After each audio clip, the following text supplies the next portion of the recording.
Hello everyone, welcome to my channel time to study guys. आज की video में बात करने वाले हैं किंडरगार्टन प्रणाली के सिद्धांत और किंडरगार्टन प्रणाली के गुण और दोष। यानी कि आज की वीडियो में डिस्कस करेंगे किंडरगार्टन प्रणाली के सिद्धांत और किंडरगार्टन प्रणाली का मूल्यांकन। तो आज की वीडियो गाइस बहुत ही इंपॉर्टेंट होने वाली है। आप वीडियो को लास्ट तक देखिएगा और बिल्कुल भी वीडियो को आप स्किप मत कीजिएगा। एक एक पॉइंट आपके लिए बहुत इंपॉर्टेंट होने वाला है। तो गाइस चलिए वीडियो को स्टार्ट करते हैं। फर्स्ट है गाइज हमारा एकता का सिद्धांत। फ्रोबेल एक ऐसा विचारक है जो ईश्वर की सत्ता में विश्वास करता है और मानता है ईश्वर का अंश संपूर्ण संसार में है, चाहे भौतिक हो या भौतिक। मनुष्य में ईश्वर चेतना के रूप में विद्यमान है। ये हो गया गाइज इसका फर्स्ट सिद्धांत यानी कि एकता का सिद्धांत। सेकंड है गाइज हमारी हेडिंग विकास का सिद्धांत।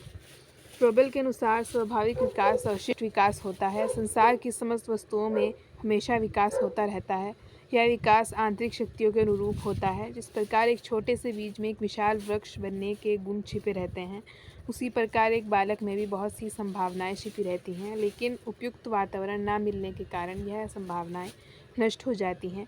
विकास की कुछ अवस्थाएं होती हैं, इनकी अपनी विशेषताएं और आवश्यकताएं होती हैं। इन्हीं को ध्यान में रखकर बच्चे को शिक्षा दी जानी चाहिए। ये हो गया गाइस इसका सेकंड सिद्धांत, विकास का सिद्धांत। थर्ड देखते हैं गाइज हम आत्मक्रिया का सिद्धांत। फ्रोबेल के अनुसार बालक आत्मक्रिया स्वयं से कोई कार्य करके जल्दी सीखता है, इसलिए बालक को स्वयं कार्य करने के लिए देना चाहिए, जिससे बालक उस कार्य को करके शीघ्र ही उसको याद भी करेगा। स्वयं से किया गया कार्य बच्चा जल्दी नहीं भूलता, वह कार्य उसको अधिक समय तक याद रहता है। फोर्थ हेडिंग देखते हैं गाइज हम अपनी, खेल द्वारा शिक्षा का सिद्धांत। फ्रोबेल ने शिक्षा में खेल को महत्वपूर्ण स्थान दिया है, क्योंकि बालकों को खेल अधिक प्रिय होता है, इसलिए उन्होंने खेल द्वारा ही शिक्षा देना उचित माना है। बालकों को खेल खेल में ही शिक्षा दी जानी चाहिए, जिससे बालक की रुचि शिक्षा ग्रहण करने में बनी रहे। नेक्स्ट देखते हैं गाइज हम अपना स्वतंत्रता का सिद्धांत। फ्रोबेल के अनुसार बालक ही समस्त अंतर्निहित शक्तियों का विकास केवल स्वतंत्र वातावरण में ही हो सकता है। अतः यह आवश्यक है कि बालक को उसकी रुचि एवं योग्यता के अनुसार कार्य करने की स्वतंत्रता दी जाए। उस पर किसी भी प्रकार के पाठ्यक्रम या समय सारणी का बंधन नहीं होना चाहिए। विद्यालय का वातावरण स्वतंत्र होना चाहिए और बच्चे को अधिक से अधिक आत्मक्रियाओं के लिए प्रेरित करना चाहिए। नेक्स्ट हेडिंग देखते हैं गाइज हम अपनी, और लास्ट हेडिंग है हमारी सिद्धांतों की, सामाजिकता का सिद्धांत। फ्रोबेल ने सामाजिकता को महत्वपूर्ण स्थान दिया है। बच्चों में यह सामाजिकता सामूहिक कार्यों या सामूहिक खेलों के द्वारा सिखाई जा सकती है। सामाजिकता के लिए बच्चों में प्रेम, सहानुभूति, सहयोग, सहनशीलता, भाईचारा, आत्मनिर्भरता जैसे सामाजिक गुणों का विकास किया जाता है। ये हो गए गाइज हमारे 5 या 4 हेडिंग हो गई हैं इसकी सिद्धांत की, जिसमें हमने सिखाया है कि किंडरगार्टन प्रणाली के सिद्धांत क्या हैं। तो आई होप आप सभी को बिल्कुल अच्छे से क्लियर हो गया होगा।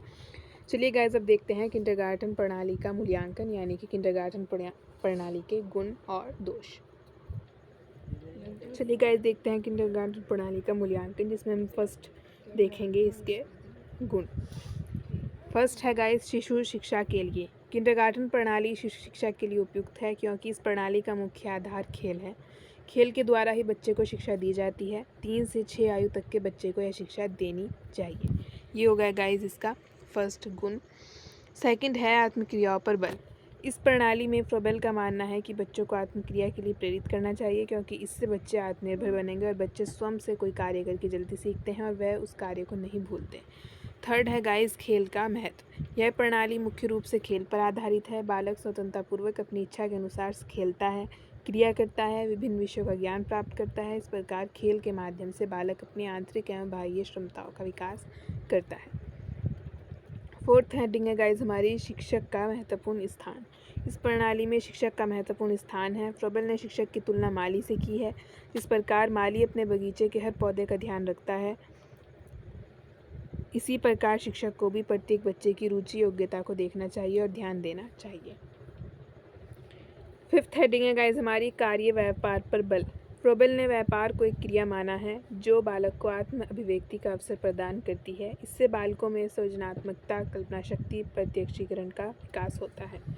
सिक्स्थ हेडिंग देखते हैं गाइज हम अपनी, नैतिक एवं सामाजिक गुणों के विकास पर बल।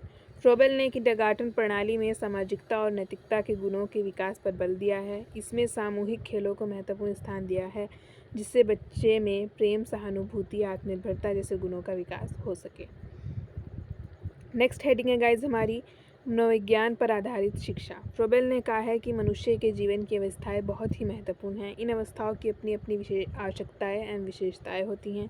इन विशेषताओं को ध्यान में रखकर ही बालक को शिक्षा देनी चाहिए। नेक्स्ट हेडिंग है गाइज हमारी ज्ञानेंद्रिय प्रशिक्षण पर बल। ये सभी गाइज इसके गुण चल रहे हैं किंडरगार्टन प्रणाली के। तो इसमें देखते हैं हेडिंग में, फ्रोबेल ने प्रणाली में क्रियाएं करके बच्चे को सिखाने पर बल दिया है, जैसे गीत के माध्यम से हाथों की क्रियाएं करके सिखाना, जिससे बच्चे की एक से अधिक ज्ञानेंद्रियां लगेंगी। इससे बालक कोई भी बात आसानी से नहीं भूलता और लंबे समय तक याद रखता है।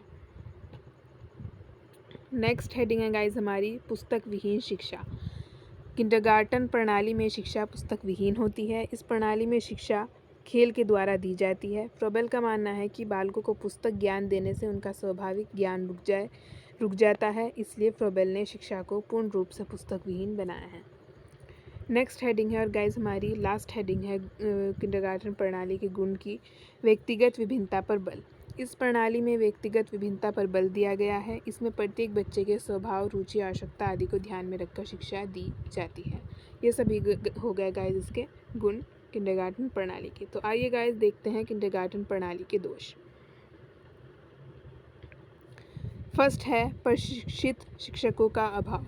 फ्रोबेल के अनुसार प्रत्येक बालकों के स्वभाव, रुचि, आवश्यकता का ध्यान शिक्षक को रखना चाहिए, परंतु इसके लिए प्रशिक्षित शिक्षक का होना आवश्यक है, जिसका अधिक अभाव है। सेकंड हेडिंग है खेल पर अधिक बल। फ्रोबेल ने शिक्षा को अधिक ही खेल पर निर्भर किया है, परंतु सारी शिक्षा खेल द्वारा प्राप्त नहीं की जा सकती। पुस्तकीय ज्ञान प्राप्त करना भी अति आवश्यक है। थर्ड हेडिंग है इसकी अधिक खर्चीली विधि।